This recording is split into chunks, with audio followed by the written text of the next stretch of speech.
The steps are simple. You buy batteries, you buy these things, you stick them on top, you print a thing to hold them, then you print another one, because one wasn't enough, you buy more things, and then it gets difficult. Okay, so the ABS was a terrible idea. I printed it in TPU this time. Reason being, the ABS one, it like chewed through the... Let me zoom in.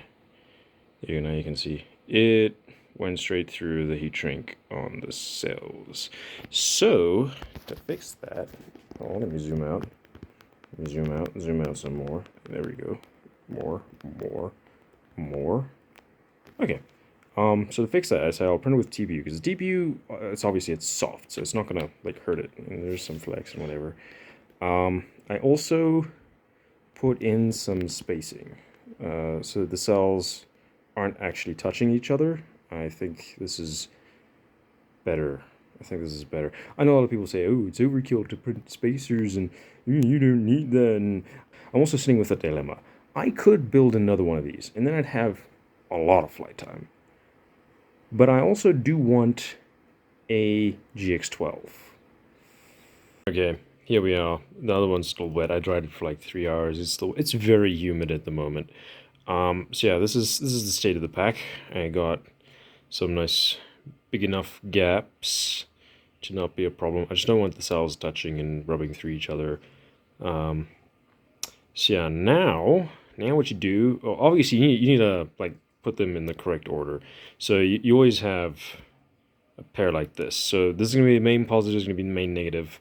So it's going to be a piece of strip going from here to here, here to here,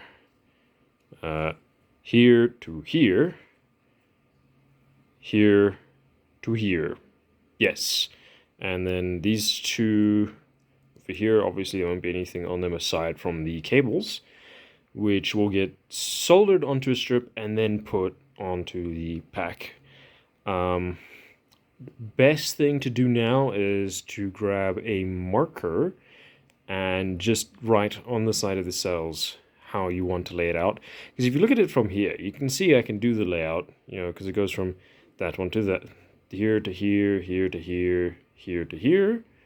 But I could also do, from here to here, there to there, here to here, you can get confused very easily. Okay, here we go.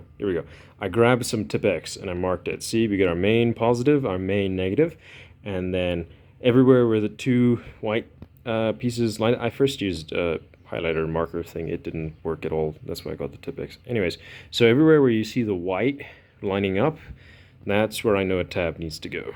And you might think this is overkill if you're just looking and say, oh, there's only like 5 tabs, you can easily remember it.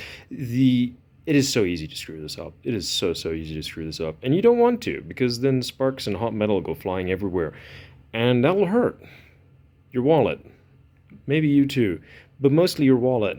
So you can go ahead and label your cells, starting from 1 at the positive end, and then just in series order, 1, 2, 3, 4, 5, 6.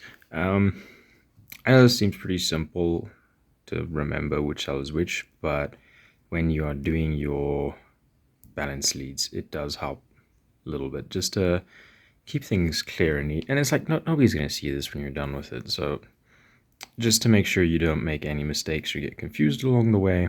You don't need to number them. I chose to number them, so I know cell 1, I want this negative for it's actually the second cable, but the first black cable. Cell 2, I know I want to put that balance unit here. Cell 3, this one, so I know I want that negative. Cell 4, that negative. Cell 5, that negative. Cell 6, this negative, which is the last one.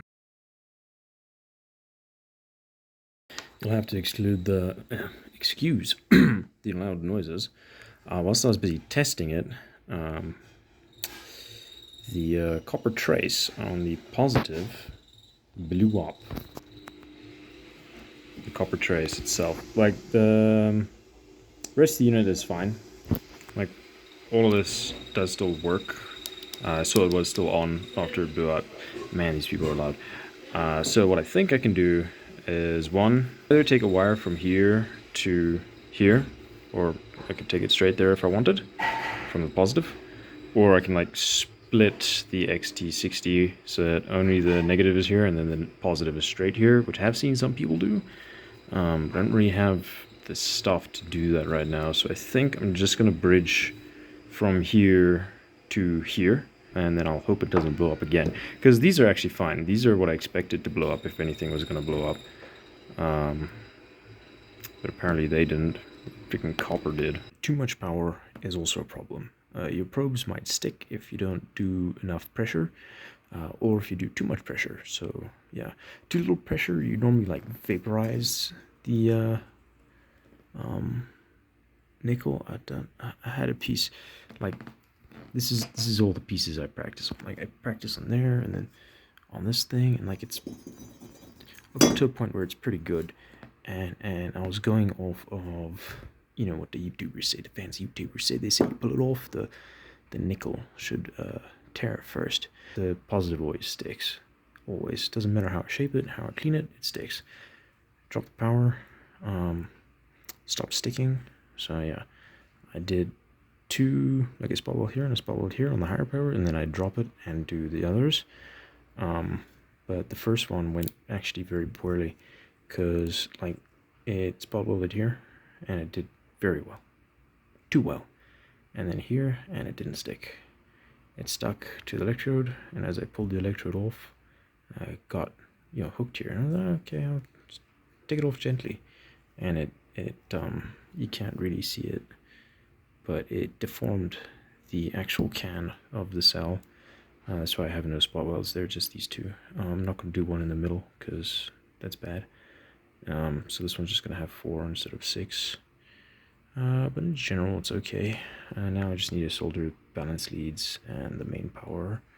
So I soldered XT60 onto, again, still double layered nickel strip.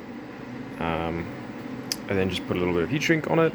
I have spot welded them to the battery. This one has 6, this one only has 2. I might be able to fit a 4th, but I cut it just a tiny bit too short, so it doesn't look like I can fit a 4th. I mean a 3rd, not a 4th, a 3rd. So I think I'll leave it like that.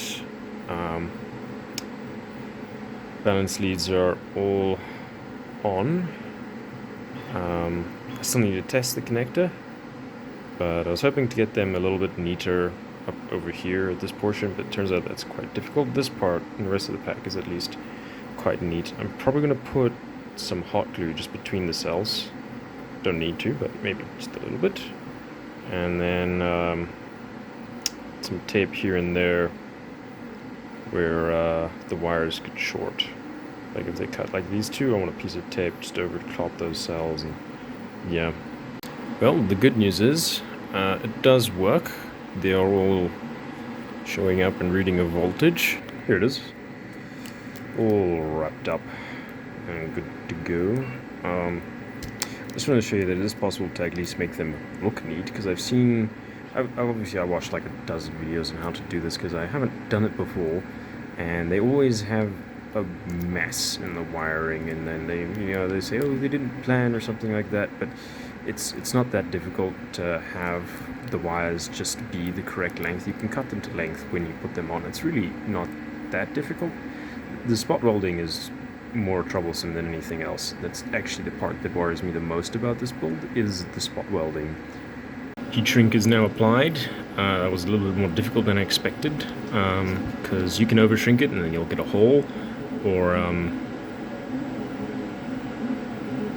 moving on. Weighs a total of 450 grams, and I can only test it tomorrow because it's late.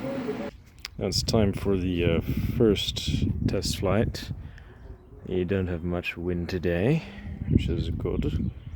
So I'm just gonna fly close nearby, see if the battery gets hot at all.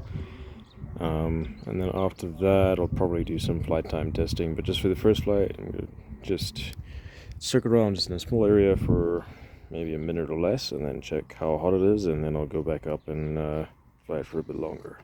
Okay, I had it in the air for ironically exactly a minute. Battery feels exactly the same as when I did when I took off, so that's okay. It does sag a lot though.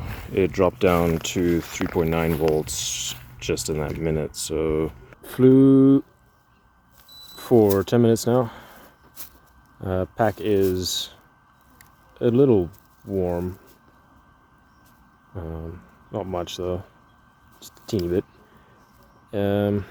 I did forget to turn off the low voltage alarm, so I landed early because it was really loud and annoying. So I'll charge it once it cools, see how much milliamps I drew, and then we can extrapolate from there. Flew for about 10 minutes, landed at 3.6. Let me just turn that off. So out of interest's sake, I am going to see what happens if I use this battery on a 5-inch, which it is much too big for. But I've seen it done before, so I want to know. Run cam's flat, so no HD footage. Well, maybe just show you the end results. I don't know. 15 minutes taken down to 3.3 volts. That's, it's around 2,800 milliamp hours. There is more left in the pack. It is a 4,200 milliamp hour pack. I will happily take it over 3,000 milliamp drawn. 2.8 I think is close to the 70% depth of discharge. 85 would be around 3.6. So yeah, there's still plenty left in that pack. Pack is obviously quite warm because of the sun. The sun is insane today. But yeah.